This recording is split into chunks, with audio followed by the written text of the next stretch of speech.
like when we have a live audience. We are live. I know, don't you like it? Live it's audience. A vibe. What was that y'all had did part one? Tell me about that, Kai, because y'all was standing up. What was that? we were like showing people what we got going on. Oh, early, the event. I saw it. We were showing people Tony's fabulous bags in the office, how we, the in-house event. I saw it, but it was like 4 minutes. It was like, how long was it? It was like 15 minutes. I mean, well, we here. We was warming up the mics for you. We here. Thank you. The Boogie Down is in here. For mic checking for me. H-Town is in here. Studio audience, how y'all doing? Hello. I love when we have other people here, right? Woo! Right? I really love when we have other people here. This is what we do. We normally do it on Tuesdays. And since January of 2023, myself, Jason, and Kai have been in this space with esteemed guests. And Kai and Jay film and snicker, and I get an opportunity to talk to the person, right? And it's grown and expanded into its own thing. I've spoken to people who the first time I've ever spoken to them was when they were on this stage. And then I get a chance to speak to sisters like you, right? First and foremost, let me welcome everybody back to Conversations. We took about 6 weeks off, right? 6 weeks? I think it's been like 6 weeks. Well, however long it's been, I'm ready for Sneaker Wars. Yeah, well, I'm going to be honest with you. When I walked in and I saw what Jason had on, I kind of feel like he wins this week. Oh, but okay. we'll go. We will. Tony, you got to make the decision. Yeah. I don't want to be biased, and you know, Jason, that I would shit on you if I could. But when I walked in and I saw his sneakers, I was like, ooh, I like those. Okay. Okay, but we I mean, I'm always. I mean, we both got top two, right? So. Yeah. So we'll go to that at some point. Okay. You'll be the judge of that. All right. So let me set this up. Part of the beauty of Hip Hop Closet is in the partnerships that we create, and I say we, even though I'm not an employee or a founder of Hip Hop Closet, but we at Hip Hop Closet are a tribe, right? And so when I'm out in the streets, people attribute me to Hip Hop Closet, right? But part of what makes this institution such a powerful institution and community is our level of partnerships. Around the time when Kaisha took over the showroom here, which was probably one of the most major moves of the organization, is coming into Building 77. We began to really expand and do things outside the scope of just selling hip hop. And in doing so, we met a lot of people. You are one of the people who we've met off the strength of being in this building. I can remember the first time I met you, it was me, you, Kenya, and another April, and another, I think it was another Howard person, because y'all was like chiding me because y'all was from Howard and I was from Morgan or whatever like that. But you have always been a beautiful spirit to me. Oh, thank you. Like I've seen you and we've had connectivity outside of these walls, outside of this building. You, your husband, you guys have been top of the top with regards to connectivity to me. You keep me fresh. A couple Martha's Vineyards ago, you laced me with a couple of pieces. People were asking me about it, House of Swag, right? And so quite like April, much like April, I consider you a sister in community. I consider you a sister in this business and lifestyle, but we never really had a conversation before. So April sat at the couch. So it's time for you to sit on the couch. And so we're gonna have fun. I wanna present to some and introduce to others my sister Toni Scott Grant.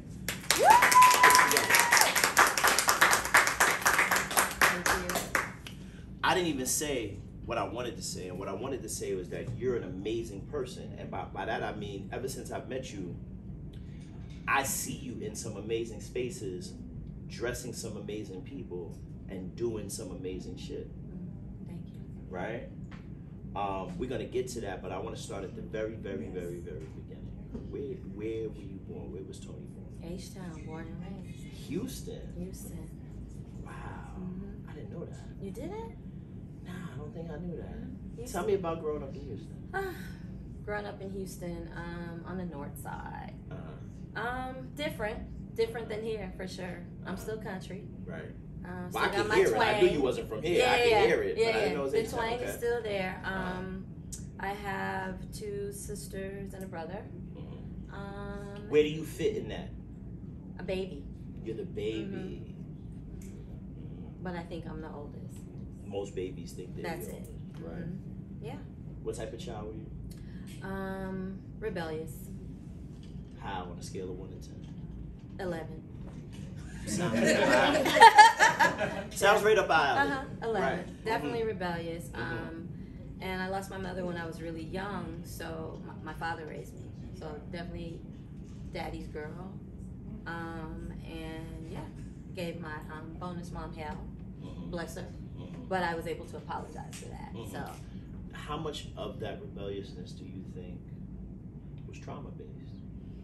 I don't know. Good question. I mean, losing your mother at a young age. Yeah. Losing your mother at any age. Right.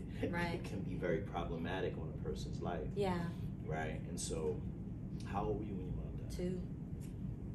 So I think if you will, trauma didn't start for me until I was old enough to understand I didn't have a mother. Right. Right. Because when you're that young, you have no clue.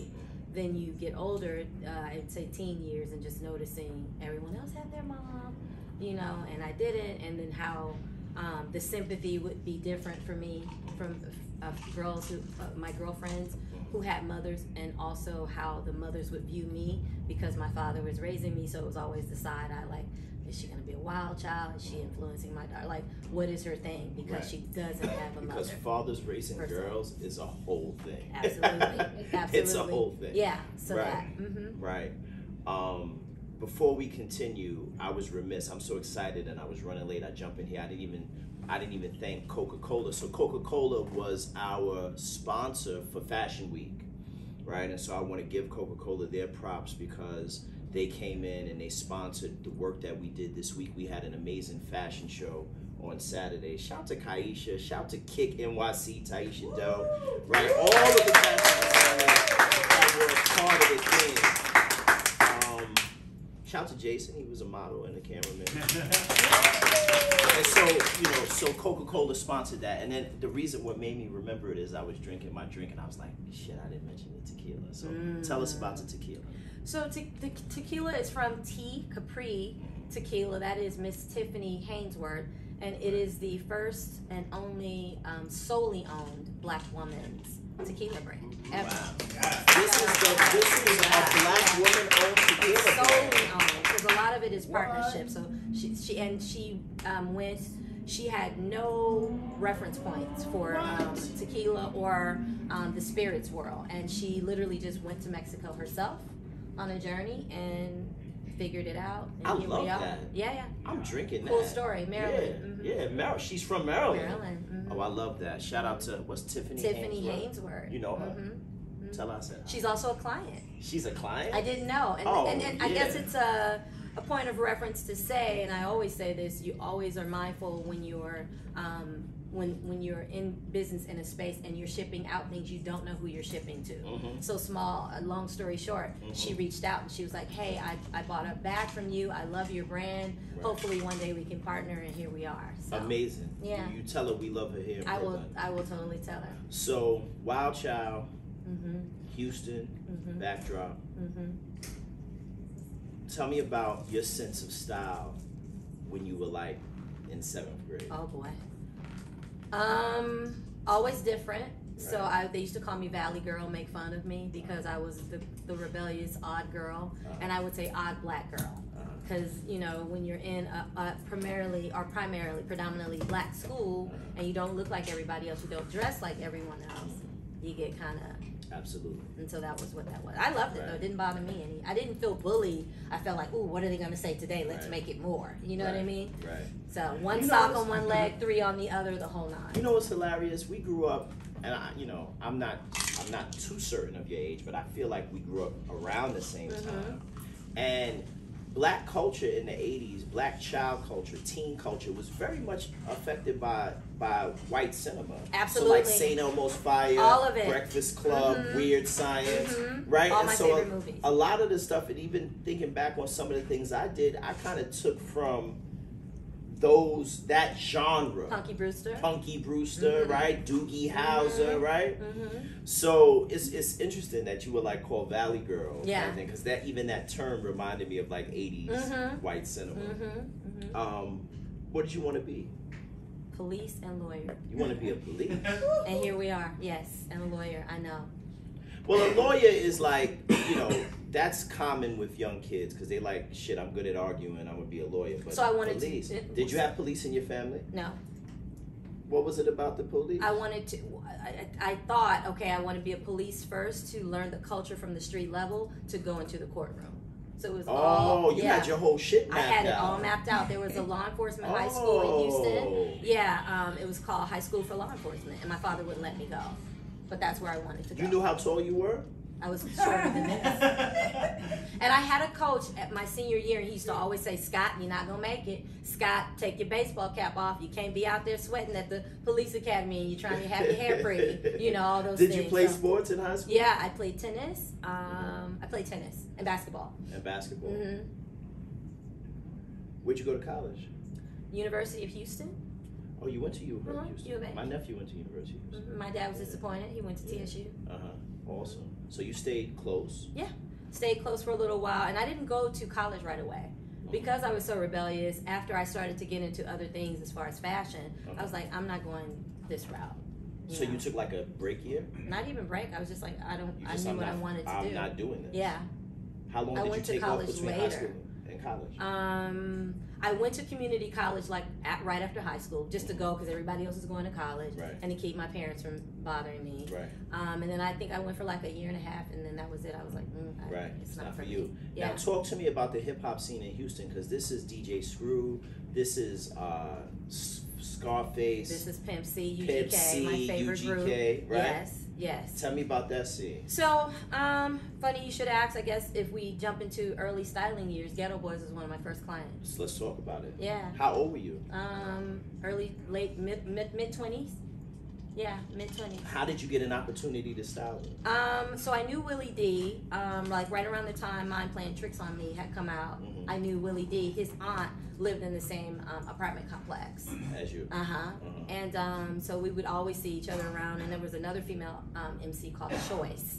A lot of people probably won't remember her, but she was like one of the only female rappers in Houston, and she also lived over there. So I would just see them around, see them all out at clubs and whatever. But I never got any work from that. My work would come where my girlfriend was doing the hair on a video for Ghetto Boys, and she snuck me on set.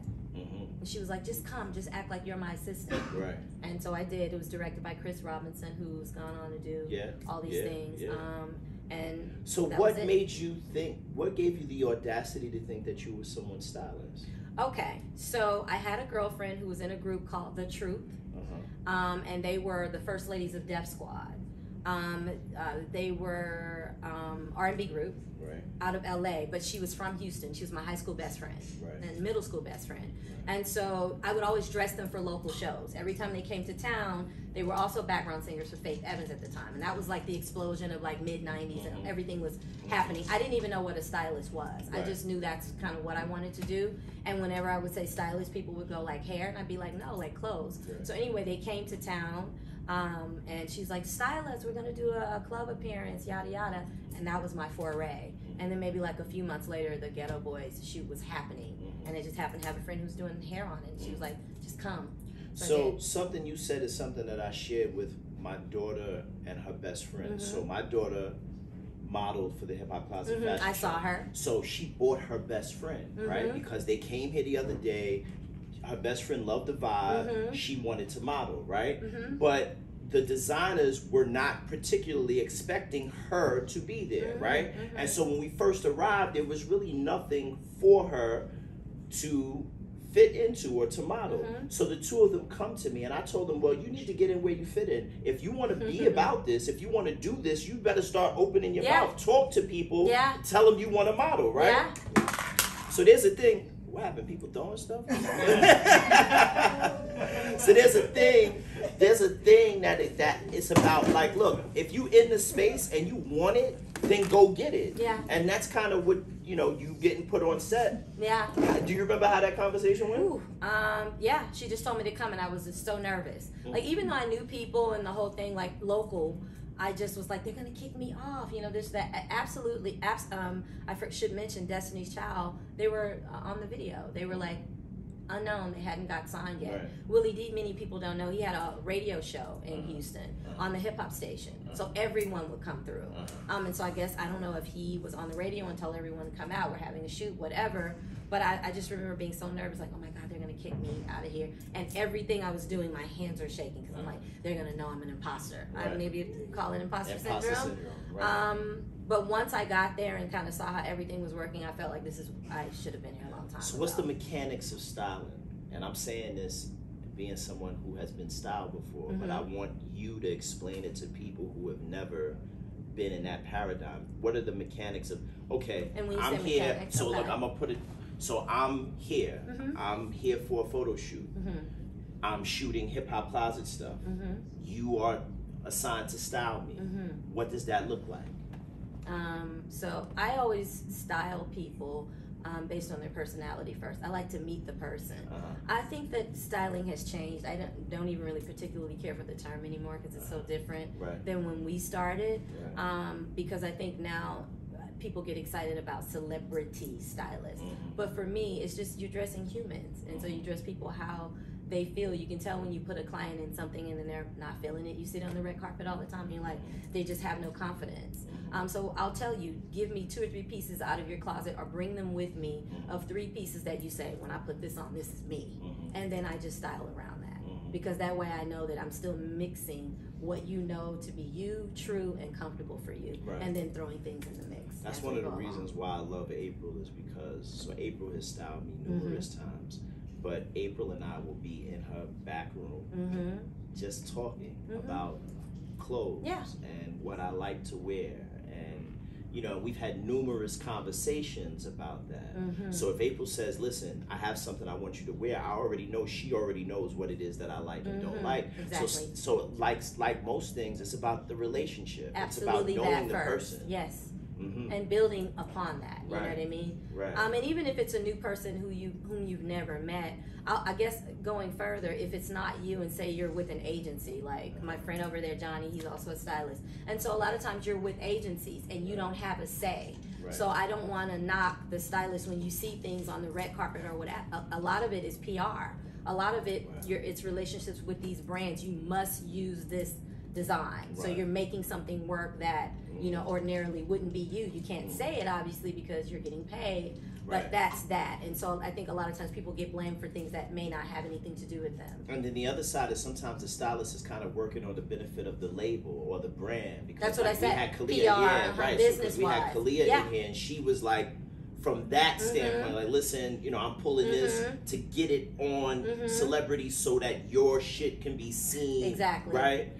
And also, so it goes both ways because it's a relationship that you're going to have with the showroom or the brand. And if you don't, or if you keep pulling from them and you haven't made anything happen, or you pull from them and you put something, an artist per se in it that they don't really rock with, they're still looking at you sideways. So it's all these dynamics going on behind the scenes that people don't know about, right? And then sometimes things are last minute. You couldn't get the artist in the fitting, you know, all those things. And then you send them out there on the red carpet and people go, oh, it's ill-fitted and this or that. Well, they didn't show up for the fitting. It's just so many different things. You know what I mean? That goes into that. So this is something I thought about, and I didn't know that you was from Houston. I'll be honest, I thought you. I'm not gonna tell you what I thought you was. Let me tell you what I thought. I need you to. Don't you say LA? No. No, shout out to LA. I could hear. Shout out to LA. I Please could hear don't the come South from me. in your voice. Okay, right. I thought you were from Louisiana.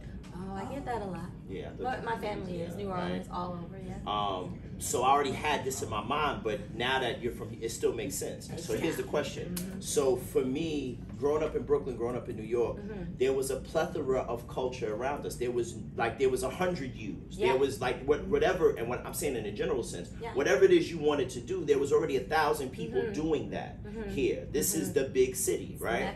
But you grew up in a very small city, even though Houston's not small. It's still but small from a cultural Right, from a hip hop and from a culture standpoint, it's small, right? And so your ability, for example, the first time you're on a video shoot, you're with Destiny's Child, they ain't nothing yet, but they about to be one of the biggest acts in the world. Right. You're styling Ghetto Boys, who's an iconic brand, right? Iconic.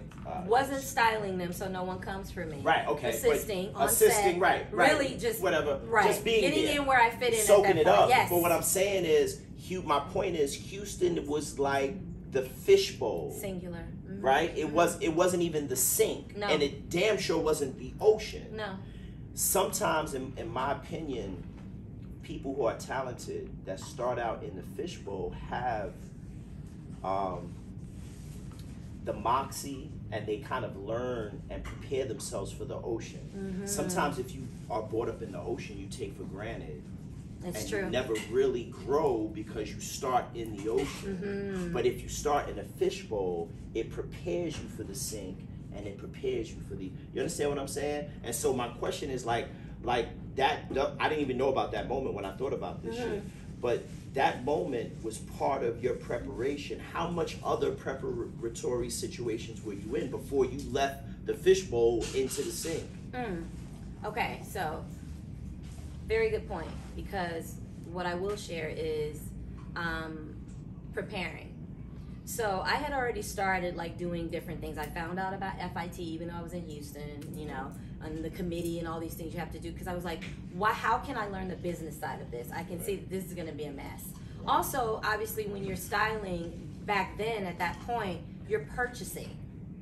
And I think a lot of times, you know, that's why I give people like June Ambrose, April, and Dawn Haynes, and a lot of these women who came before us, they had to buy a lot of this stuff because there were no showrooms that would lend or give you samples to people who look like you. Damn sure not in Houston. Absolutely not. Right. So, on a chance meeting, the artist Timbaland, and he was who he was when I met him, at a nightclub, just on a whim, he was talking to other people, and he asked me what was my name, this or that, what did I do? What'd you tell him your name was? I was a stylist. Hadn't styled Who Shot John, okay? Right. And I just remember, and so it's touching on your point about preparing. I'll make it brief. So I meet him. He's talking to me about what do you do, da da da. First thing, I was so excited to say stylist. I was waiting on him to give his introduction so I can go, I'm a stylist, right, you know. Right. And so he was like, oh, and he was so calm. He was like, okay, are you dope? And I was like, yeah, you know. In my head, Is I'm water like, wet? okay, you're about to go into a rabbit hole, right? So he was like, okay, I got some things I need styling. He starts to talk to me. He's like, you want to take a walk on my tour bus? And so I looked at my best friend. I'm like, oh fuck, I'm in trouble. Right. You know what I mean? Right. Now I have to prove myself. Right. So we go on the tour bus. My friend comes with me or whatever. He's looking at different things. He's like, I would love a suit made for me. And he's talking suits and stuff. I'm thinking hip hop, like I'm gonna pull some fat for him and whatever. And he's like, no, you know, I'm a big guy. I like suits. And then he's telling me about the things that he likes or whatever. And I'm like, okay. And so in this business, I've learned say yes until you can say no. Right? So that's the first key thing. You never say no. You figure it out as you go, right? So that was my preparation for that. First of all, confidence takes you everywhere, right? And it is true about the faking it till you make it. So he wrote me a check for $5,000 right there on the spot. Boom. And it said stylist on it. I have it framed. Stylist, Ask Aisha.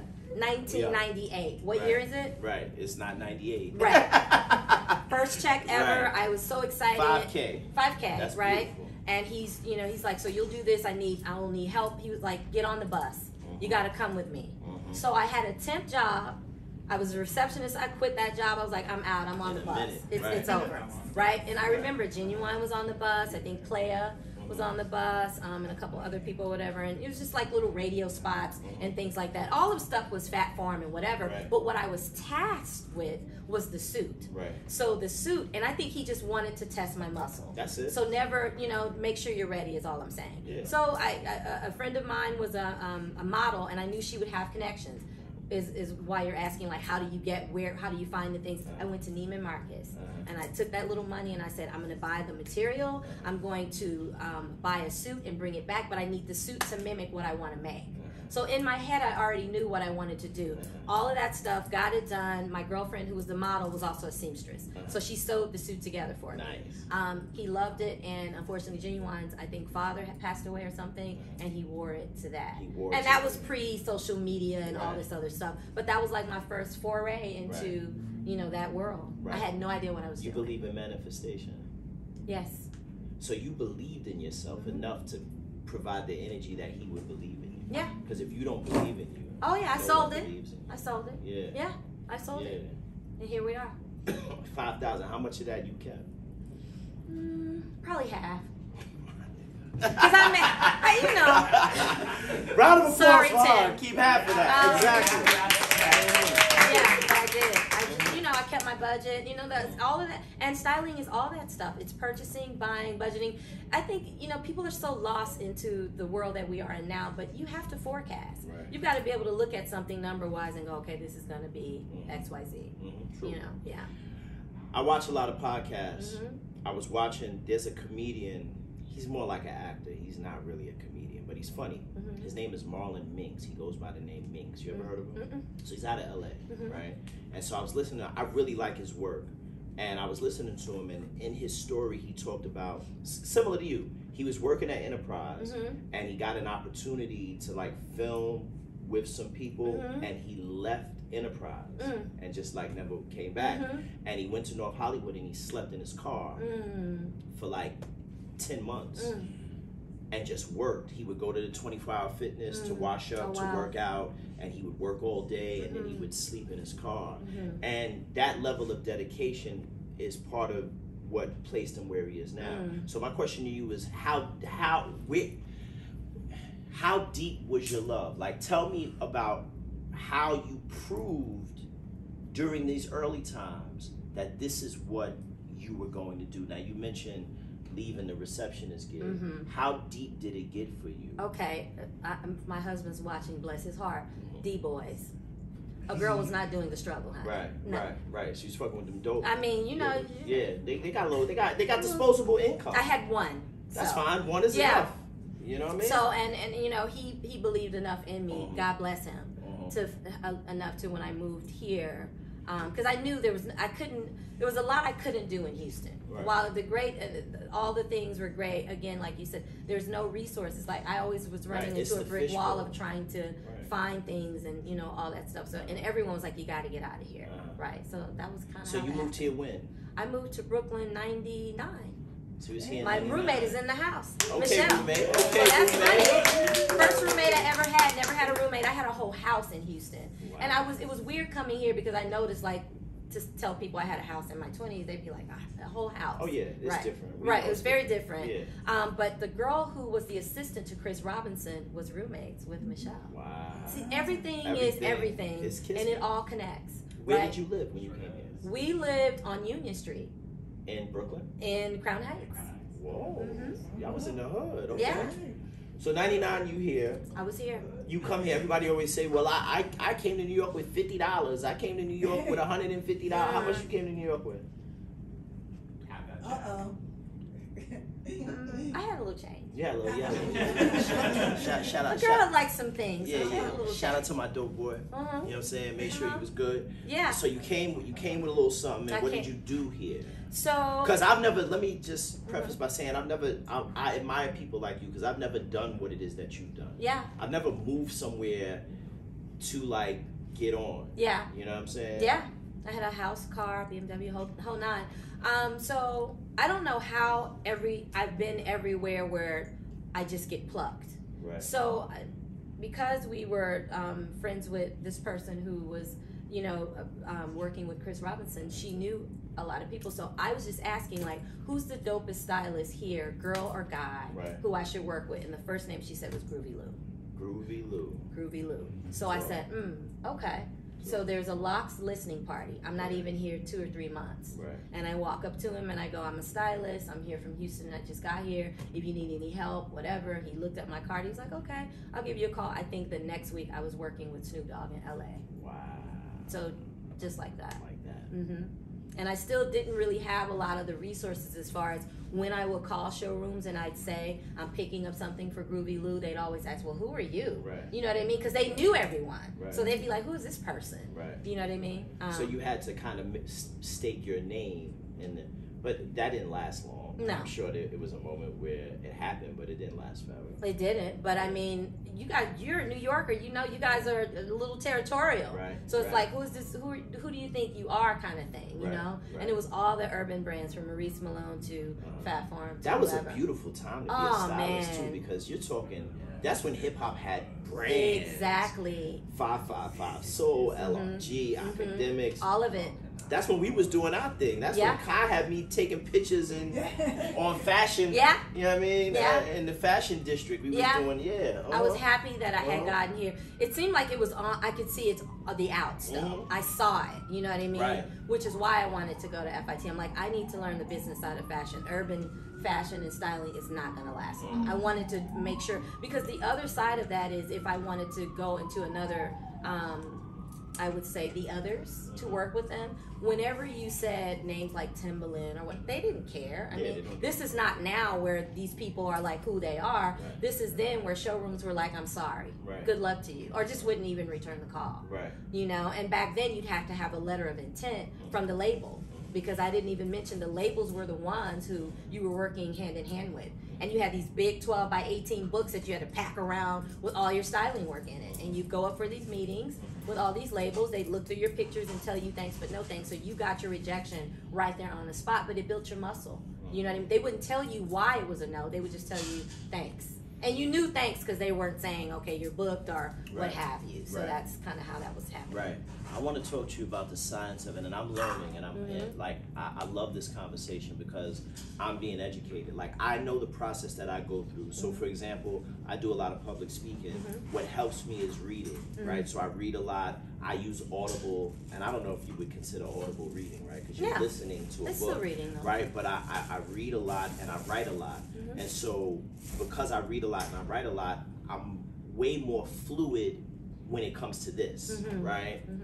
So what is like the dojo, and by dojo I mean, tell me, when you're not in LA styling Snoop, like when you're just home, what are the type of things you do to invigorate your education on this? So for example, I'm sure you have to know various fabrics, right? I don't know shit about fabrics. I know corduroy, I know denim, right? But I don't really know, like, I can't have a conversation with you about, so talk to me about some of the work. So I started to go to FIT. I think I got accepted in 2000.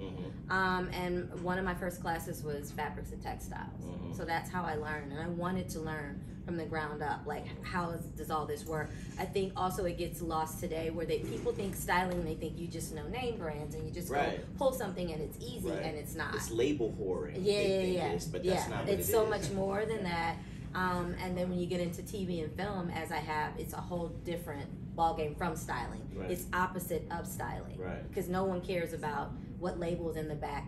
Does that cuff work? Is that texture going to work if this person is in heat, or if we throw fire on the suit, or you know, all those different things. So yeah, FIT was my first foray into that learning. Y'all heard the light flex? She was like, yeah, because when I'm doing film and TV. I was just little light. It was like Miss Kelly was a little light. No, it's cool. No, it was not a flex. You my sister. You flex, we flex. That's right. Film and television. By the way, it was not a flex. Right? Back it up. I was just simply saying that is different from styling. So FIT was where I FIT is got where my you muscle. kind of got your muscle I learned good. The business side of fashion and textiles and fabrics. They have a styling class now and certification that did not exist when I was going to school. Now, but it's also deeper than just the nuts and bolts, right? It's more than the language. You also have to have two major things to be successful at anything in life, and that's a good work ethic and a good attitude. So back in 99, 2000, when you at FIT and you're here, how was your work ethic and how was your attitude? I mean, last one to go to bed, first one up. All right. You wasn't with me shooting in the gym. No. You gotta have that. No, and I wasn't the party girl. Like I went to those events for a purpose. You know, any event I went to, I'm networking. Who's who, what's what, you know, the whole nine, and then I'm out. I'm not staying till 4 in the morning, you know, the whole thing. I had a plan, you know. I mapped everything out. All of it. Of course, they say you want to make God laugh, make plans. So it all didn't, pan out the way that I wanted it to. Because, I really was going to FIT for design, and I got rejected, to be honest. Mm-hmm. And so here we are. What did you end up going for? FMM, which is Fashion, Merchandise, and Management. Which is better because that's the business side of fashion. Right. And so through that, I wouldn't say failure, but rejection, because I cried the whole time on the number 2 train. I'll never forget it. Oh my God. And the D-boy that I speak of was like, don't call me crying. Go back and figure out what else you can tell. I like this dude. Give me his number. I need some help. I need some support too. Yeah. It's like, don't call crying, figure it out. It was like, because back then you had to go up against a committee. And I like that though, because if you think about it, we're not just letting anyone in. Right. So you could go to take fashion design, but you would get like up to 12 to 15 hours and then that's it. And after that, you must go up against a committee for them to judge your work, whatever you have, sketches and what the like. No idea. Yes. Yeah. And it would be 4 to 5 people, and there's a committee there, and they go through your sketches, and they interview you the whole 9, and they rejected me. And so I was a mess. And so I remember like the next day I went back up to the school, and the lady was like, "You're back." And she was happy. She was like, "I remember you. Like, you were just here a week ago." I was like, "Yeah, I got rejected." She was like, "No problem." She sat me down. She's like, "Are you interested in the business side of fashion?" I was like, "I thought you'd never say that." So anyway, she said, "This is your start taking FMM, the whole 9.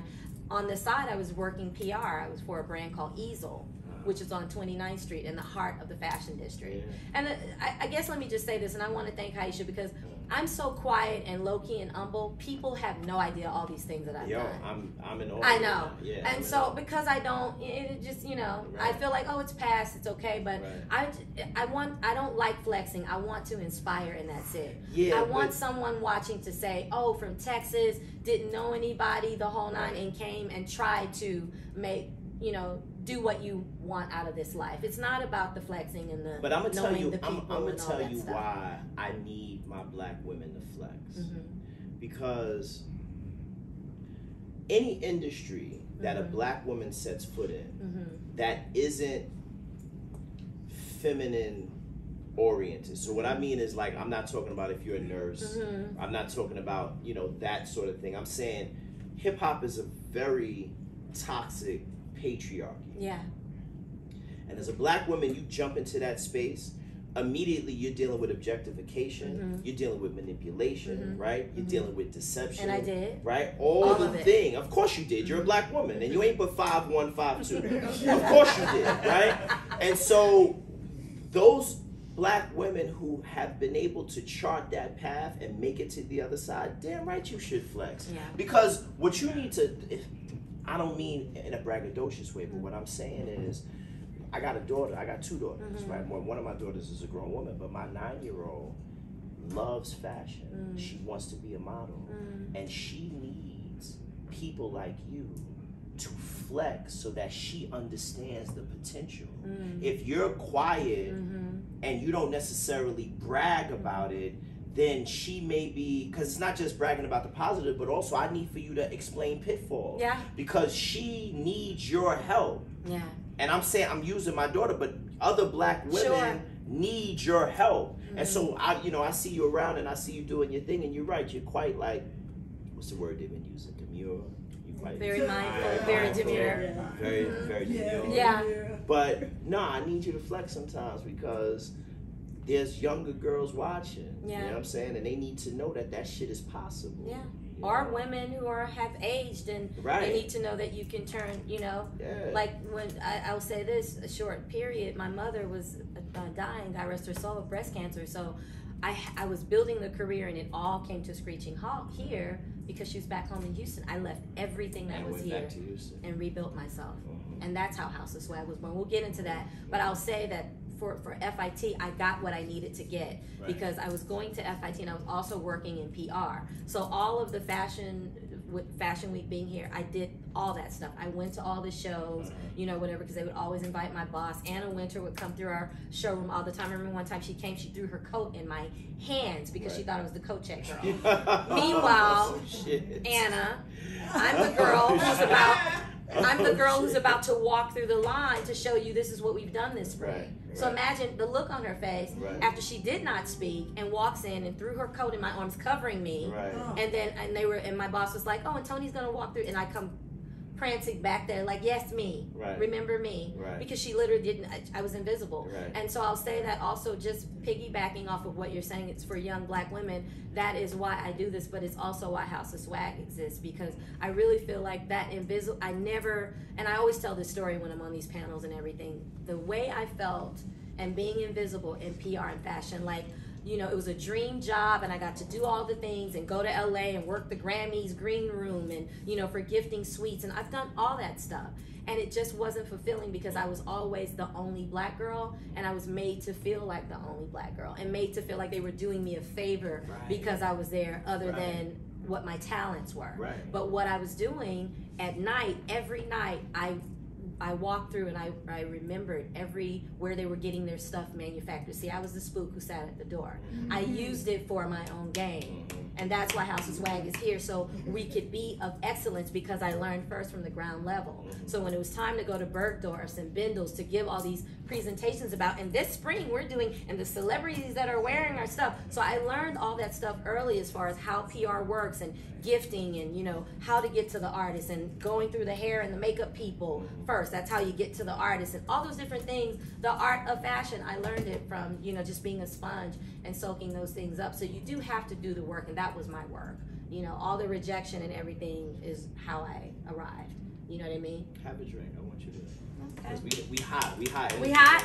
Getting it? We getting there? Okay. All right. We getting there. I like this. So yeah, so that was I learned the business side of fashion early. I want to ask you a question about your father. When I asked you. Oh boy.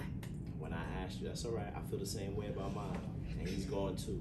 When I asked you about your name, you said include my maiden name in introducing me, because I want to keep my father's legacy. And then you said something to me about, so your mother died early, and then your bonus mother, how long was he married to her?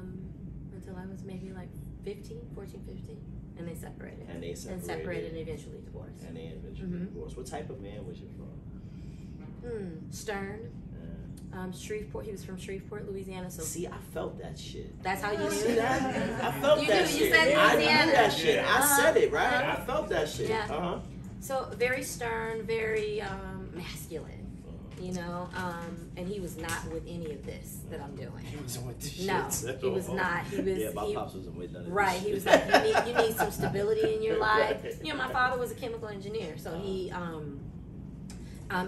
you know, math was his thing. You know, careered. You know, retired from the same gas company after so many years, and the whole nine. So, and also none of the people in my family, they were like, New York, what are you doing? Right. Are you kidding me? Right. So it was all of that. But yeah, my father was stern, but I was the baby girl and his favorite. The reason why I'm asking you that is I have two daughters.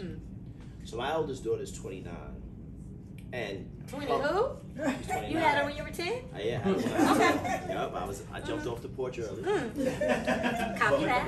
What I'll say about Imani is that her work ethic mirrors mine. Like, she's like voracious about what she does, right? And it's like she's into property management. Okay. Right? That's her thing. And it's been her thing since she left college. Okay. But she is constantly she will call me about ideas. Like, now it's less, because now she's really in her career. But when she was younger, every 2-3 months it'd be like, Daddy, I want to start a t-shirt thing. Daddy, I want to do this. Daddy, I want to do this.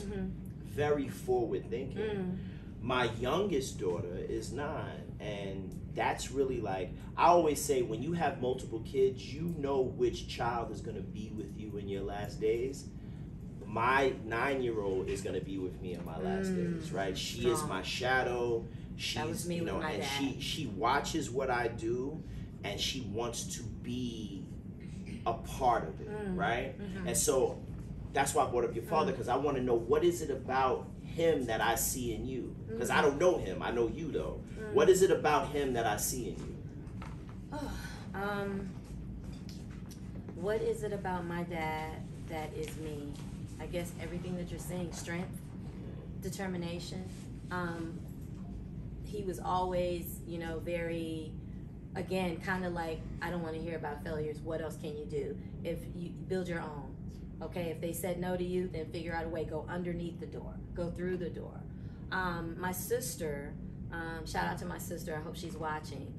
She had cancer at 15 years old. She had maxillofacial cancer. So my pops went through that, and it was very hard on him. And I just remember, because back then, you know, there was no technology for stuff like that as there is now. So she had a whole bar on her face, and not wanting to go to school. Just a quick story. And so my dad made her, and he was like, "You gotta go to school," you know. And she, you know, now we laugh about it, but she was like, "I hated him for that and this," but that's his strength. Like, go ahead and feel that now, because it's going to help you when you get a job and you get because you're going to have this forever, you know, now. So she thanks him now for that, but that's who he was. You know what I mean? Right. So that's who he was, and that's where that's where I draw strength. Right. Even when he's not with me, I feel his presence so strong. You know? Right. And he's in this room. Of course he is. That's how I knew you was from Louisiana. Yeah, Shreveport. You come to New York. You don't really have a waiting period. You kind of just get on. Back in the day, you used to be like, yo, you got on, right? You was getting on, you got on. And then you know, you do the FIT thing, but you're still kind of like a hustler. I hear hustle in you. Oh, for sure. In the early days, what was the highest of the high? Like, give me an idea of something prior to 2010. So in the early days for you, give me a situation where you sat back and was like, I'm really that person. Like, I'm her. I don't know if I ever felt that, even now. Really? Why you don't feel it? I don't know. I'm one of those people that it's never done. Tell me what you felt. Tell me what I felt for moments that I had? Yeah. Tell me what is it that you felt. Did you feel like a success back then? Motherfuckers come to New York all the time, fail and go back to wherever they from. Yeah. You do know that, right? I do. I don't know. I felt like a hamster on the wheel all the time. Like, it never felt like enough. I know I hear people say that who are, I guess, successful, but it still kind of feels that way, to be honest. You know what I mean? I don't know if you understand what I'm trying to say. I do understand. And I don't want. But I'm very clear on, and maybe it's because I'm older now, and I really didn't have a great deal of success when I was younger. Yeah. So having success and being older now, I appreciate it a great deal. Okay. I laugh a lot. I eat a lot. Right? Yeah. I you know, like, I'm appreciative of where I am in this moment. But maybe when you're younger, that doesn't. I can't tell you. I was broke when I was younger. So, you know what I'm saying? So I can't tell you. Well, I don't know what it looks answer. like. Okay, so I did have a storefront in Houston. I should say that. I've lived a million lives, obviously. But I had a storefront in Houston. It was called Scott Free. So my name is Toni Scott Grant, and so hence Scott Free. Right. Free has always been my favorite word. So Scott Free was around 09, no, I'm sorry, 07 or 06-ish through 2010. And it started as an online boutique and morphed into a storefront in Houston. Now, did you live here and have it out there? No, I was back That's at when home. You were dealing with your mom, your bonus mom, and her situation, right? So yeah, because I just rebuilt myself. Once I had to go back home, I said, I can't do corporate. Like, what are you gonna do here? And so night after night on end, shout out to my husband, Derek, who would stay up with me, and we were just trying to figure out this whole online thing and what we could bring to women that I had, again, taken from working PR and going into these, you know, big department stores and, you know, boutique buying, I should say, or fashions is not what it was. All of the Fashion No stuff now, and Fashion Nova, but I say no. Sheen. All of it's fast fashion, and no knock to it. But when I had my boutique, it was more so specialty things and things that you know, that a lot of the big department stores was buying. Because remember, I was keeping all the names and the buyers and the whole thing of when I was working for that brand. When you to figure that out, what had changed? From fashion or just home in general? Home. I mean, you could speak about it from a fashion sense. But home. It wasn't like a big gap, because it wasn't like 10 years. Right. So it was like 4 to 5. Not much had changed, like, to be honest. maybe real estate. And speaking of commercial real estate, that's what I was doing. I was working property management by day and managing my online boutique at night until I was able to move into that storefront. And when I had it, I had like a lot of the athletes' wives and, you know, that kind of thing, because it was downtown Houston, so it was the hub. And so it was cool for a little while. Yeah. Why'd you come back to New York? My husband's firm moved us here. And I came kicking and screaming. He's a tech. He's into tech. So you go down to Houston to be there for your family. Yeah. Your bonus mother passes away. You make the decision to come back to New York. This time when you move, where do you move to? Brooklyn. Where else?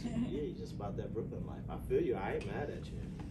So I will, not to interrupt you, but that's how House of Swag was born also. I was about to ask you. That's where we come. House of Swag was born in Houston. So tell me about the beginnings of House of Swag. So it came to me in a dream. I had a bad car accident and like someone sideswiped me. So they, screwed my car up. There's adults. They fucked my car up, and the economy was like failing. Like this was the Obama, this was the remember? 08, 09, the housing bubble burst. Yeah, it was terrible. I mean, I just remember times, if I can be transparent, that I was barely making enough for the rent and my employees for my boutique, and I was like, I've got to figure something out. So be careful what you ask for. And I knew the doors were eventually closing. So I told the story with Kaisha, but I'll say it again briefly. When I knew my store was closing, I bagged up all of everything that was in my store. And in little bags, I would write small, medium, or large, and extra large, whatever the sizes were. I went to the hood. I gave it all away. Oh. I sure did. No media, no nothing. Like I gave it all away. I knew I had all this credit, debt out and everything. I was gonna have to pay for it anyway. But I wanted to give those women in the hood something that they'd never get otherwise. That was beautiful. And they were so grateful. Tell me about that. Tell me about, now you pop out in the hood. In my Benz, nervous. In your Benz. Right. And I'll be honest, there were some who were a little ornery and like, oh, I don't need nothing from you, this or that. Yeah. So I was getting a lot of that, but for the most part, 80 to 90% of those women, they were crying. They were so warm and inviting, and like, so if you're familiar with H-Town in Houston, 5th Ward, 3rd Ward, all those, I went there, and I was my sister and my brother's girlfriend, and I gave everything away that was in my store. My car was loaded up, and I did it for like 2 to 3 days until I can get rid of all this stuff. Anything I had left, I just donated it. Didn't want it anymore. I kind of wanted to get rid of everything. So when I did that, maybe like 2 weeks later, the car accident happened. So I was on my ass, and when I had the dream, I was in a mansion, and it was smoke-filled, and I just remember Lauryn Hill, Billie Holiday, all these black women were dancing around in their gowns, and, I saw women in streetwear, the whole nine, and I thought, what if I put that on a t-shirt? What would that look like? What would it say? You know what I mean? And I had the image of the logo first, and that's why we have the black lady beautifully in a gown, glamorous gown, on top of a house. That's where that came from, my dream. So I had no inclination to keep going with it or whatever. It was like a gift to black women for me. You know what I mean? What was the founding date of House of Swag? Probably 2010-ish, 11-ish, and I think I probably got trademarked like maybe 2 or 3 years after that. Right. And I'll be honest, at first I was going to make it like a house where I could teach women about styling and business, and every little window I was going to call it a window of opportunity. So if you look at my logo, it's a house. And I was just going to break it out on the website, and every time they clicked on a window, it would be a window of opportunity. So it would be where you go to get trademark, where you go to get screen print, it was going to be like that. And then it just kept morphing and morphing, and here we are. Right. So yeah, that's how it was born. So when you moved back to New York, you moved back to New York with House of Swag. I came with it, and it was very early and very new. And so what happens at round 2 when you're back in Brooklyn? Yeah, kicking like and said, screaming. you lived a few lives. You were here in '99. Yeah, when it was popping. I was in the tunnel, baby. Right. Then you left, and you was in Houston, and you was a store owner and all that, and then you come back. Now you come back as a business owner. A wife. I'm not single anymore. 2007. 2007, right. So you're not single no more. And your husband don't play about you. Listen. He don't play about you at all. No. I love that. I love that. So now Hi, you come Derek. back. You come back home, and now you come back to Brooklyn, and now what's the vibe? What's the goal? What's the vision? Well, the second time around was weird because it more so felt like family. It was about if he's going to enjoy it here.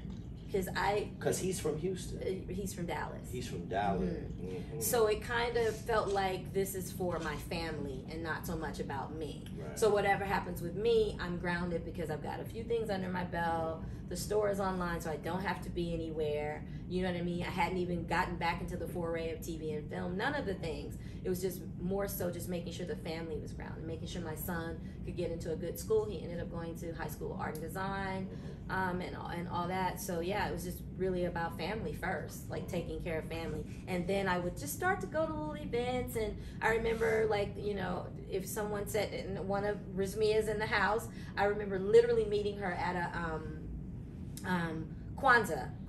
Anywhere that there was an event and you could do a table, I just set up my little t-shirts and that's how I would get to know, you know, all the beautiful women of Brooklyn and all. And they'd see me everywhere. I'd see them and they'd be like, "You don't say no, do you?" You know, no, I'm just here. I felt like that, you know, how can I get to the community? Mm-hmm. I think that's important. And I still don't feel like you're ever too big for that. Mm-hmm. You know what I mean? It's about community. Those women have kept my doors open online throughout everything. Bad economy, good economy, the whole 9 yards. So that's kind of how it started. And it's crazy that you're talking about this and you're talking about it pre-pandemic, mm-hmm. because post-pandemic, vendor marketplaces have been everything to community. Seriously. And nowadays, you cannot curate culture in mm-hmm. Central Brooklyn without including a vendor marketplace. That's true. And yeah. I'm very good at that. You right? are. I'm very good at including vendors. Vendors have to be a part of whatever I do mm-hmm. because mm-hmm. they bring you lifestyle. That's right. You know what I'm saying? That's like right. they bring you the shit. That's right. You know what I'm saying? And that's how you touch the people. Right. Yeah, for sure. And I learned that. Mm-hmm. I had to learn it, mm-hmm. but I learned that. It's important. So, when do you begin to have round 2 in TV and film? Round 2 in TV and film, probably like 2014, 2015-ish. Just doing. Because I feel like, I don't mean to interrupt you, but you just, like, you don't stop. You don't stop. Where are you today? Yeah, like, you don't stop. Yeah, always. And because you don't stop and because you believe in yourself, do you ever do, like, oaths? Like, do you have any rituals? Are you ritualistic in your life? Yeah. Give me in my quiet time. I definitely. Without, you don't have to give me everything, but give me a sense of. Like, I'll tell you a story. I definitely chant, and I also, meditation is strong with me. I start my morning sometimes 3 and 4 in the morning with meditation. Like, right. It's just depending on how the sun is setting. Right. Like, I have those things that I do for sure. Right. Yeah.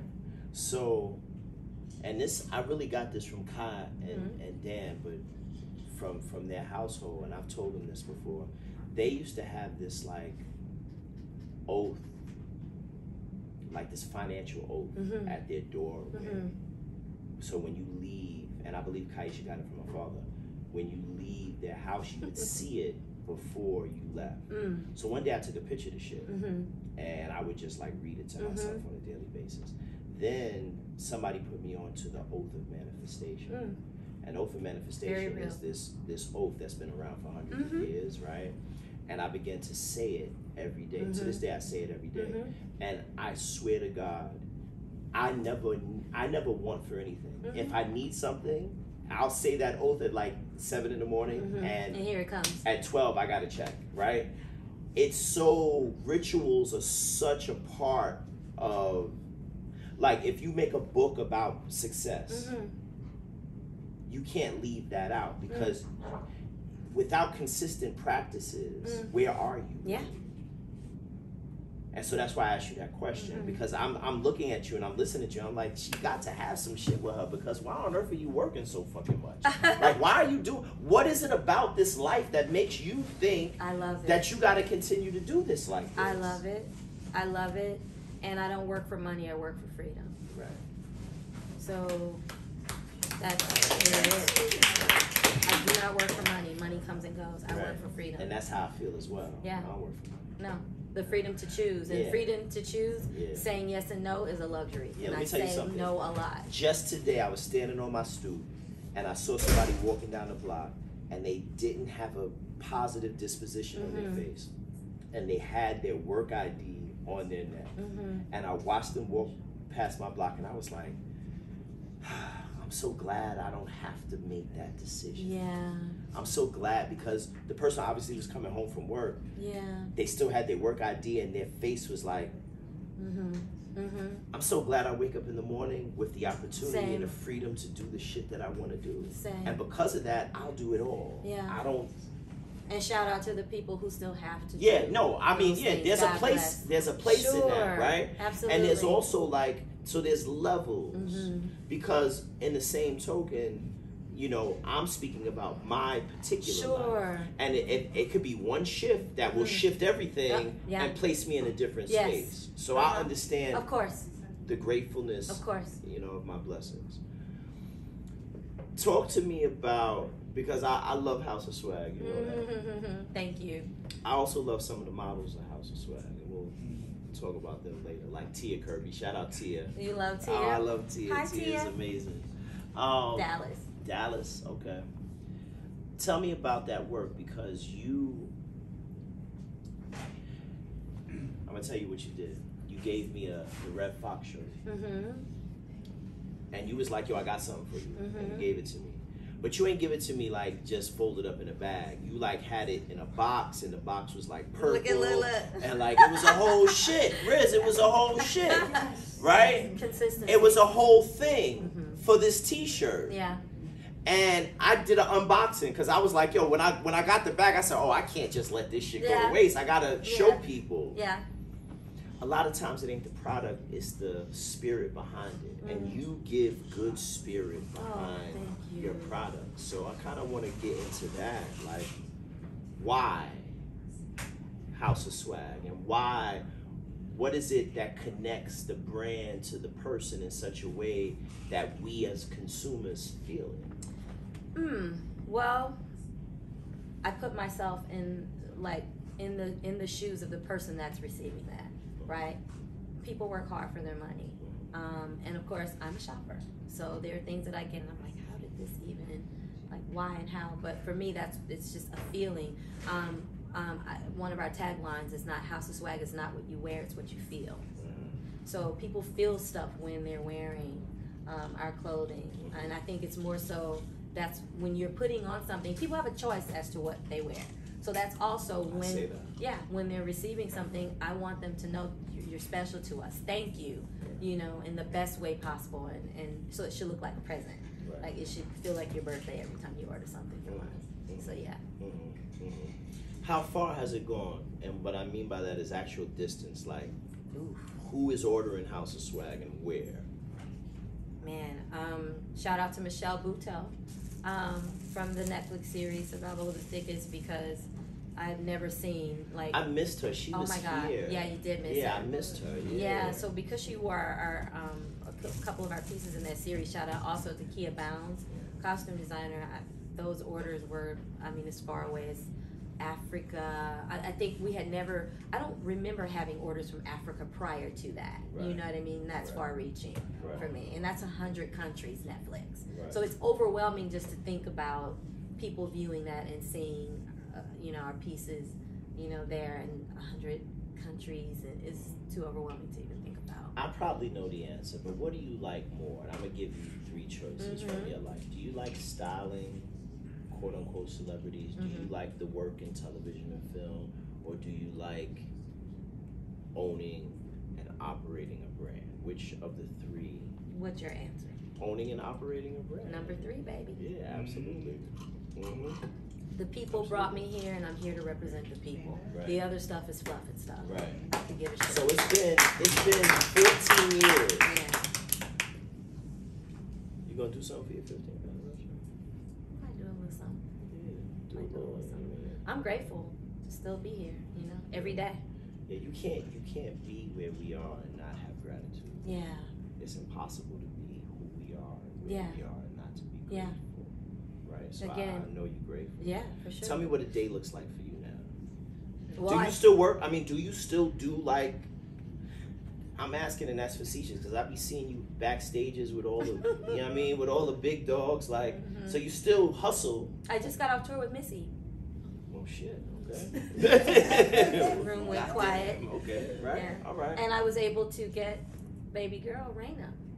She worked with Missy with me. Raina's, let me tell you something. Let me tell you something. She's like, I already know. Let me tell you something. I already know. I wanted my daughter to be close to Raina on Saturday just to kind of sop what she has. That baby is going places. I already know. And you know, she's on the live. Hi, Raina. Raina, what up, Raina? What up? Shout out to Raina. Raina with Stacey Grace. Hi, Stacey. Loves you. Oh, I love you, Stacey. I saw Stacey. Stacey was on the Missy tour too, working with Buster. And here's the funny shit. So I posted the picture of my daughter and her friend, and Raina commented, and she was like, "Yo, they were so professional." I'm like, "What you talking about, Raina? How you know what's she talking about professional?" But that's, you know, they're growing. Our children are growing, and they're kind of like just sopping this up, and this is a blessing because we didn't get to sop this up. Absolutely, and I'll be remiss not to thank Belle Abulio, who was the woman who is a dear friend of mine, but who thought enough of me to hire me for the Missy tour, but also was very intentional. Every city that we go to, we're going to pick interns black and brown. We want to bring them to this experience. So for me, touring in the 90s, I didn't tour all the time, but no one ever walked me in the door and said, this is what you're doing. So to be able to do that for Raina was like everything for me. And just to have her side by side with me, seeing a day in the life, I think people think, I mean, those of us who know, it's not glamorous at all. Right. A lot of hard work, you know, sleeping on a tour bus, the whole nine. But I'm very grateful for the experience. It's hip-hop. Have you ever codified what you do into curriculum and kind of moved into education space with it? It's next. Okay. Yeah. You're going to say I inspired you? Yeah.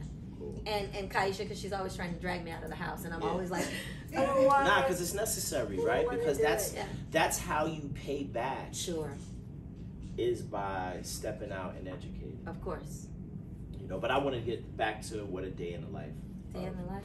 Tony is now. Like tomorrow, what does tomorrow look like for you? Emails. So emails, I mean, the first thing I do after meditating and doing the whole thing of my little rituals is I get to work, and people think I'm not busy. You know, I'm sure April Walker, shout out to April. Yeah, thank you for coming, April.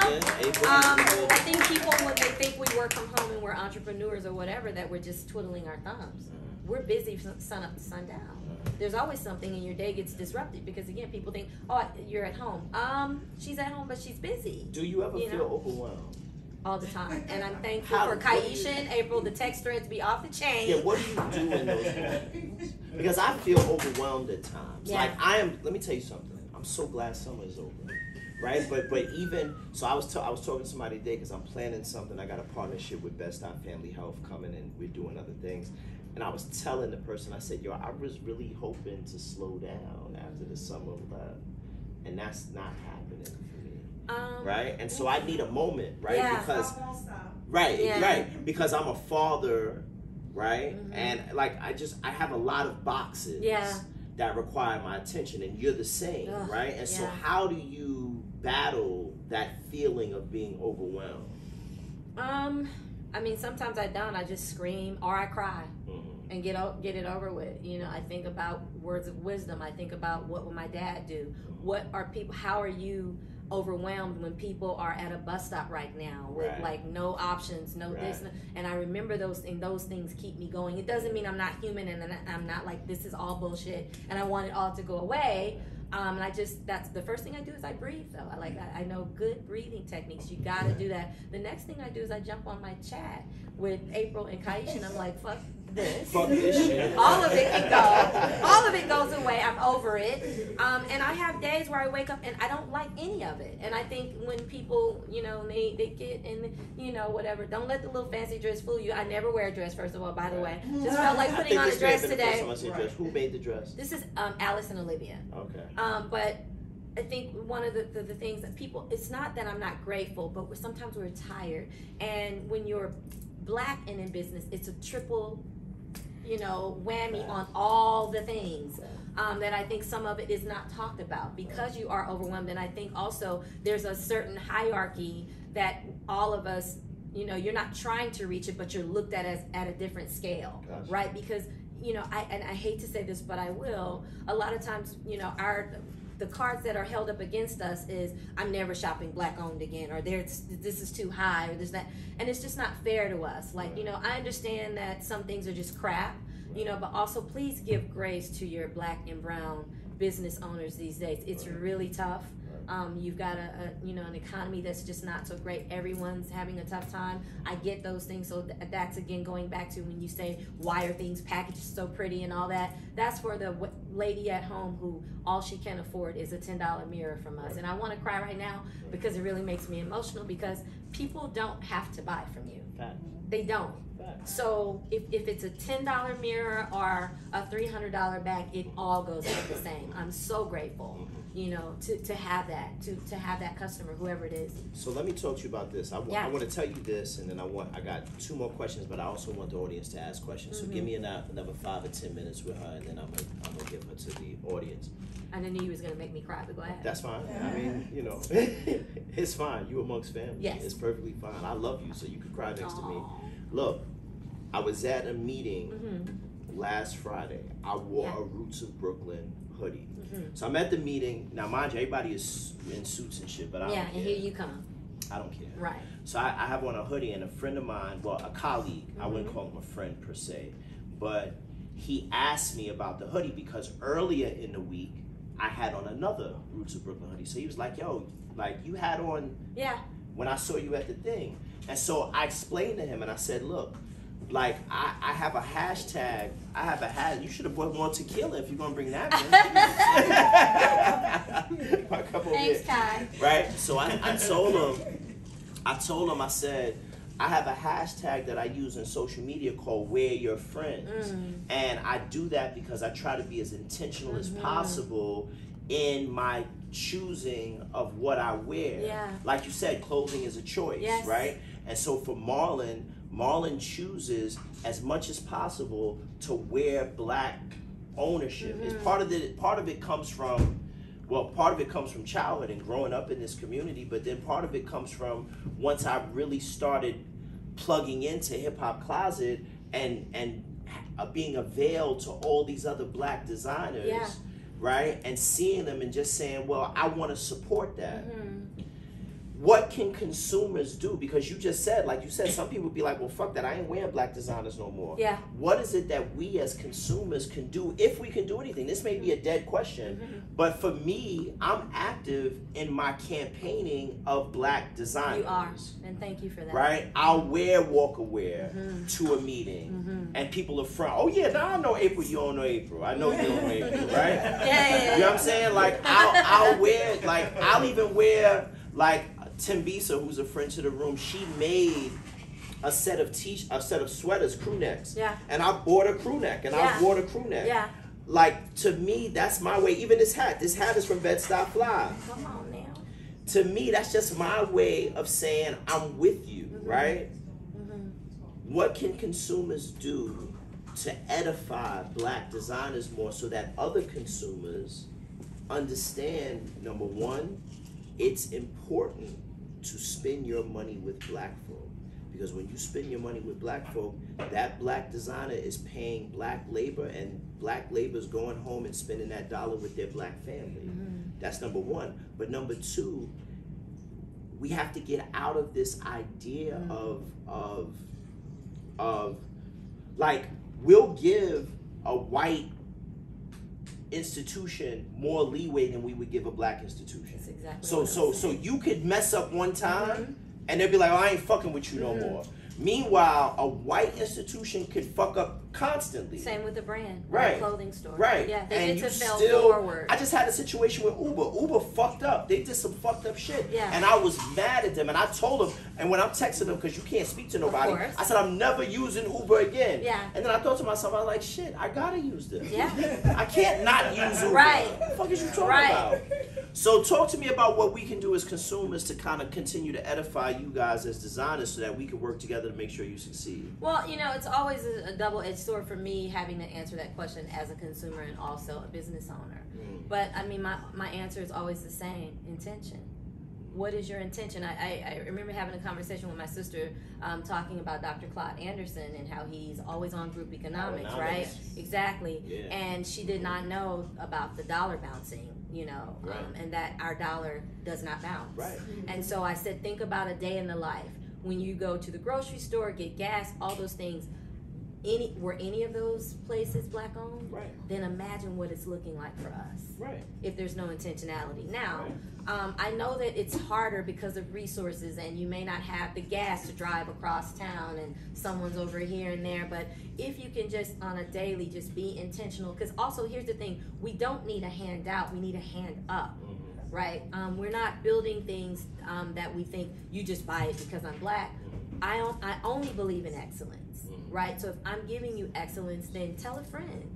You know what I mean? Share. You may not have it right now. I understand that, but share. You know, a lot of times, especially if our sisters in the house, they'll say, "Well, I don't want my friend to know where I'm getting my stuff, so I didn't," you know. But that doesn't help, you know, us.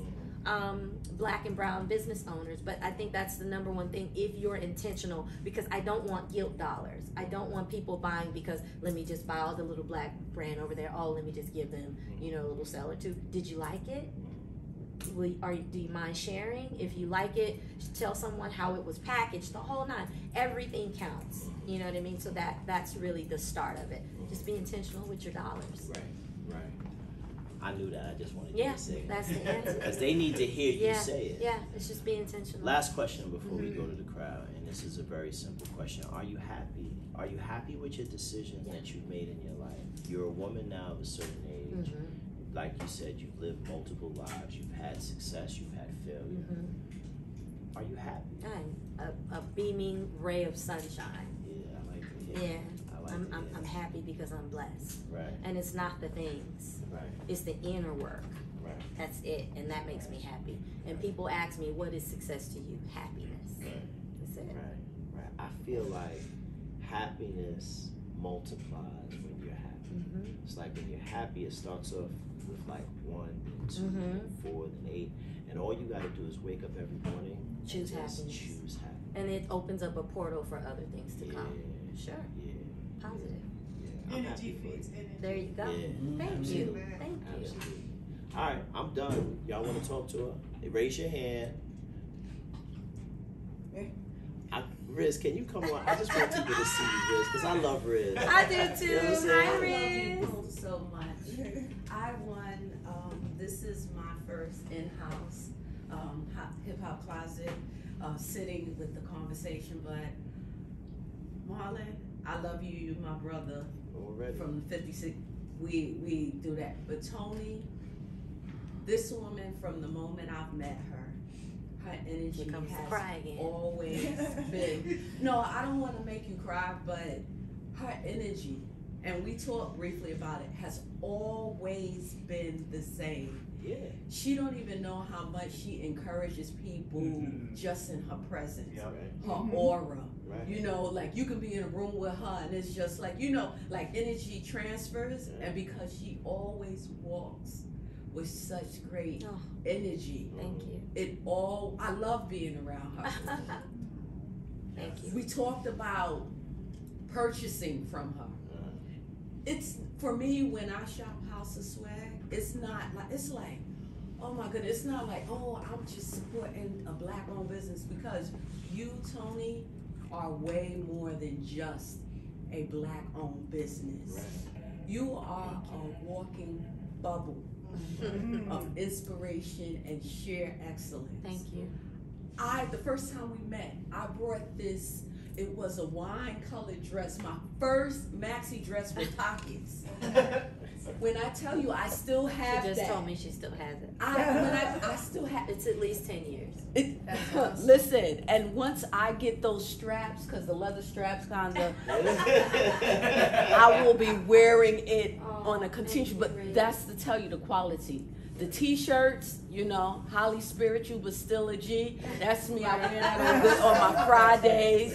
You know, I wear my Michael Jackson with the, I wear that, you know, my fly girl. So it's when you wear the clothing, it feels good. There you go. because it comes from a person who is good. And I thank you, and I pray that the Most High God continues to bless you beyond what you can even imagine, think, meditate, or pray for, because you are so worthy of it. And please continue to keep tap dancing, Michael Jackson, doing all of that hip hop. You don't stop as you do, because you walking in that excellence inspire many of us. Right. So thank you for being you, Toni, the one and only Toni. I love you.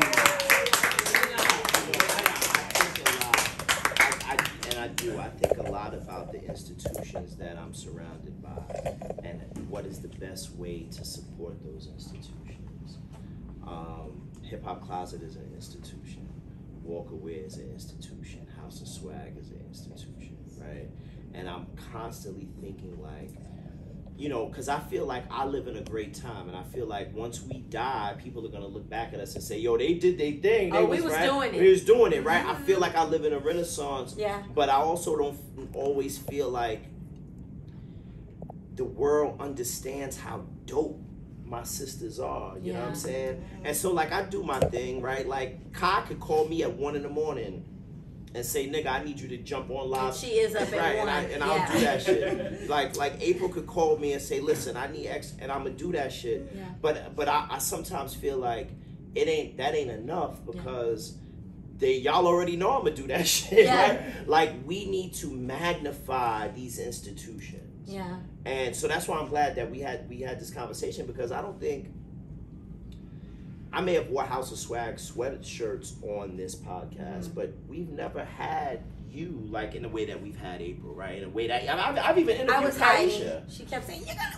I did one live with her. Right. I did one live. Yeah. With her. You know, so I just want us to continue to work, and everybody that's here, and everybody that watched this, that word intentional, being intentional. I need for us to become as Black folk more intentional. I went into a Hasidic Jew warehouse where they sell the coats and the hats, right? Yeah. First off, the hats is wild expensive. Them shits is like $1,000 each, right?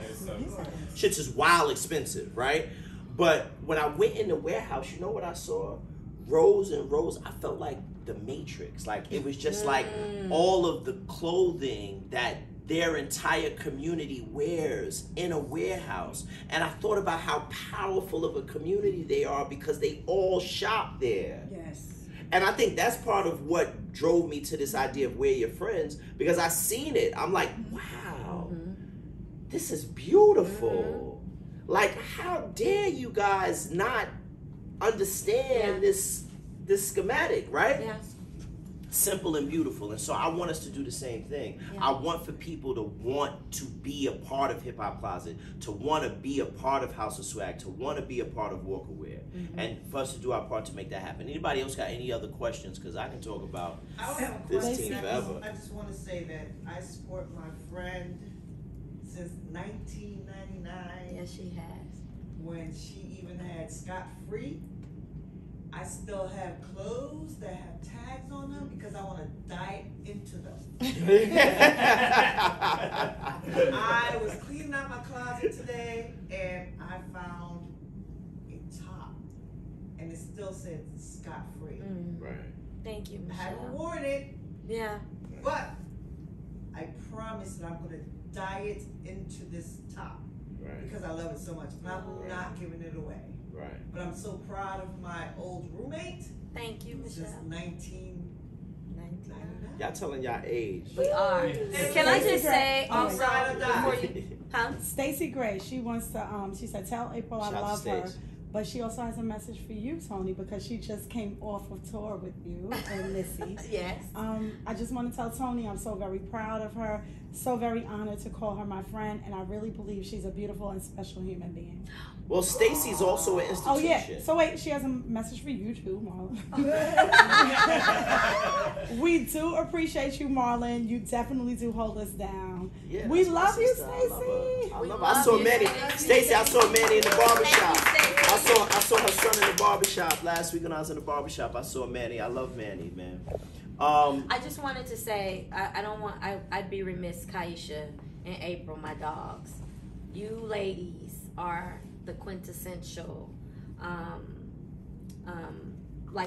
it's a force, both of you.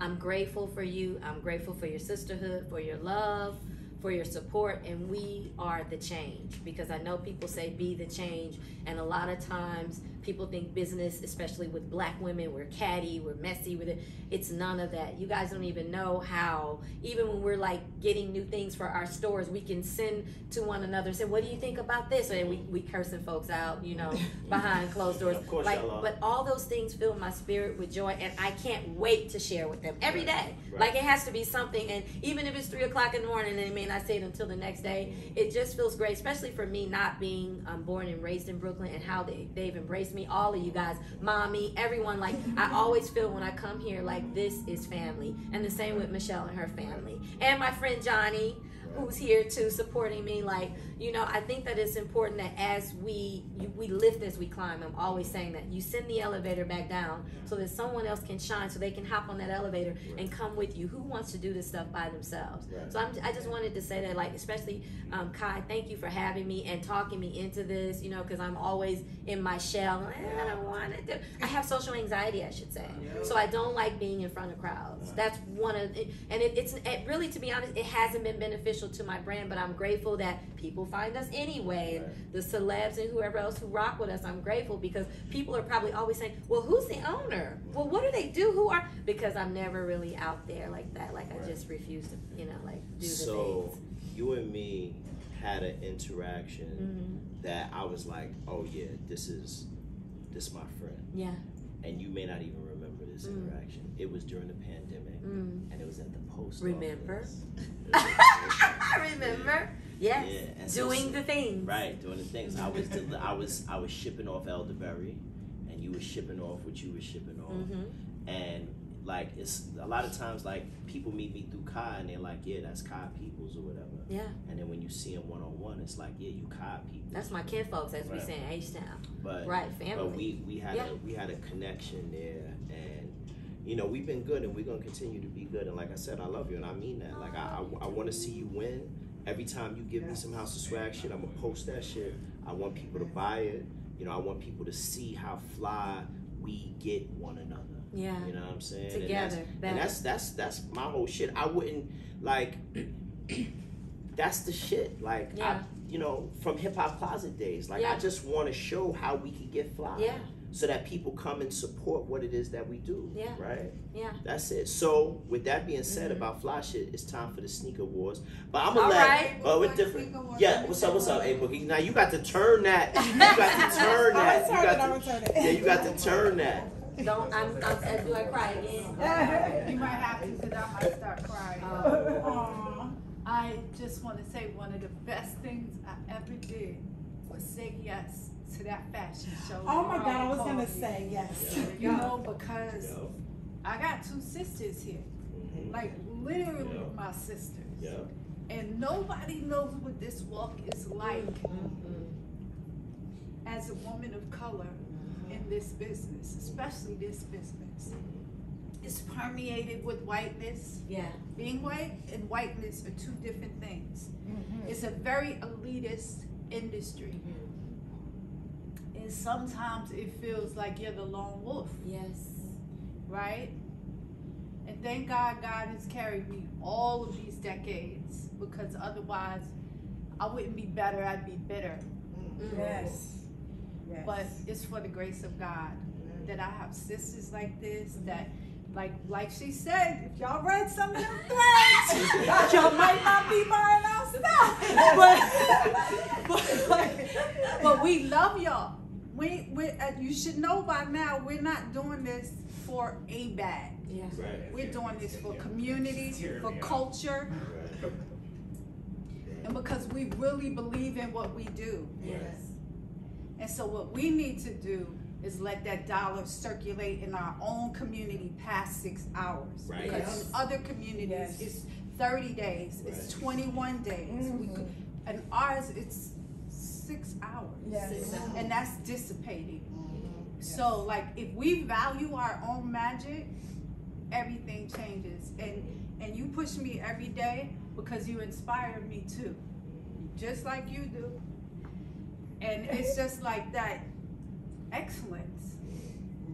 I want to say black excellence, but it surpasses all of it. It's just excellence. The bar is just high as a human. That's God's light. So wait a minute. So you would agree that I put this together, right? I was gonna. I put it together. That's all right. I was definitely gonna give you your so when shout you out. asked me when was my moment that I arrived coming here, I was at an event and I had just met April, and she said, "I know who House of Swag is." I was gonna faint. I thought I was gonna die. I'm like, I had to be cool about it. I was like, okay, but I was like, in my mind, she does. So that I always say, for me, I like DJs that have high music IQs. Yeah. Right? So like Goldfinger, for example. Goldfinger's an amazing DJ because every time he touches the turntables, he's gonna play some shit that you never heard before that you love. Yeah. And so I love high IQ DJs. To me, April is a high IQ designer. Hello. Because she's a library. She's a fucking library, right? And all you got to do is talk to her, and not just a library about fashion. I'm not saying she's a library. I'm saying she is a library. Yeah. Right. Yeah. And so, like, she reminds me of how I feel about DJs. Like Spinner is another one. Like high IQ. You could talk to Spinner about music, and he's gonna say some shit. Like I've had conversations with Spinner. I'm like, yo, bro, let me write this down. What's the name of that shit? Yeah. Like. You know what I'm saying? And so that's what I feel when I think about you, April, is like high IQ person, like someone who can always educate you on anything that you need. I was talking before you came here about those conversations we have in the back room and how it may start with fashion, but we talk about a whole host of different things, and it's quiet, and it's me and you, and there's no mass. And it's very transparent and very poignant. And so that's what I think about when it comes to her. Yes. I love y'all. I love all of y'all. Yeah, And I'm happy that I put y'all together. You're welcome. You're welcome. You're welcome. Johnny, you're welcome. I was gonna say, like, thank you so much for linking me with April, because that was like life changing. Yeah. It was great. And there's another check-in that I have to read. So proud of my lovely wife. Her heart is as big as her smile. Her ceiling is amongst the stars. It's been my honor to support her journey.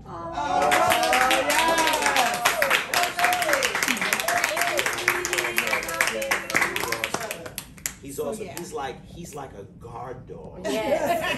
He bites. So if they're asking, can her husband fight? Yes, he can. Yes, indeed. All right, so now it's time for Sneaker Wars. All right. So look, I'm gonna let Tony decide. Okay. And then I'm gonna let the crowd do their thing. So what we do here at Conversation Hip Hop Closet is me, Jason, and Kaisha, we engage in what's called Sneaker Wars. Where every week we pull out some kicks. We allow the guests to decide who got the flavor kicks. I'm gonna tell you now, when Jason come up, he's gonna explain this shit. He's gonna say, "Oh, I bought these in 2011. Here we go. How was it?" Look, he waiting. He's gonna explain it, right? Let him explain it. All right. Right, so I got on the ones you could feel the pattern. They like suede. I see. Also keep the socks. Okay, I see. Keep the socks. Those are mids. Nah, these are mids. They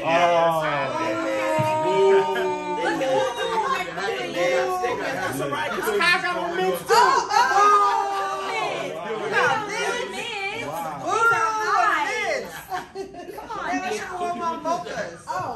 So hold on. So look. All right.